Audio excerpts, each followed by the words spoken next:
Apakah negeri kita ini termasuk negeri kafir? Kita negeri Islam, dikumandangkan azan, sholat yang 5 waktu, sholat Jumat, kemudian syiar-syiar Islam yang lain ditegakkan di sini. Negeri Islam. Nabi ketika Nabi berperang, Nabi itu ketika akan masuk untuk memerangi, ditunggu dulu. Subuh itu tunggu dulu, ada suara azan atau tidak? Kalau ada suara azan, Nabi tahan. Berarti muslimin negara itu. Ini enggak sekarang, karena tidak berlaku hukum Islam, semuanya kafir. Terlalu gampang. Ini ciri-ciri dari Khawarij. Ciri-ciri dari Khawarij. Terus kita lihat pemahaman para ulama tentang ayat wa man lam yahkum bima anzalallah fa ulaika humul kafirun. Barang siapa yang tidak berhukum dengan hukum Allah maka dia kafir. Lihat, ayat ini dijelaskan oleh para ulama salaf, kufrun duna kufrin, kufur di bawah kekufuran. Kita berusaha bagaimana supaya tegak hukum Islam di Indonesia ini, tapi perlu kepada tahapan. Prosesnya bagaimana? Kita harus merubah dari diri kita dulu, keluarga kita, masyarakat. Tidak bisa langsung. Nah, salahnya umat ini merubahnya dari penguasa dulu.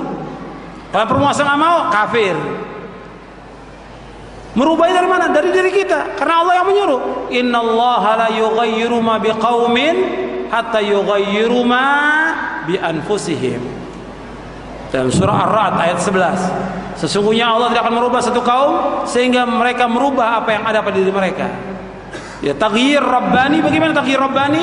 Yaitu dengan kita merubah diri kita. Belajar ilmu syar'i, memahami Islam yang benar sesuai dengan pemahaman para sahabat, mengamalkan, mendakwakan.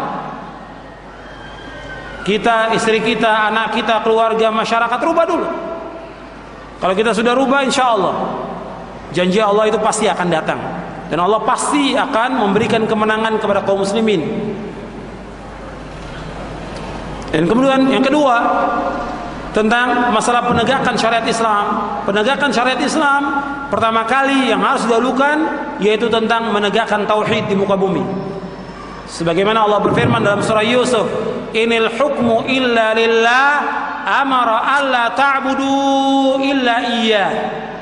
Sesungguhnya hukum itu milik Allah. Tidak boleh kalian beribadah melainkan hanya kepada Allah saja. Jadi penegakan hukum pertama kali yaitu mengajak umat untuk beribadah hanya kepada Allah, mentauhidkan Allah, menjauhkan syirik.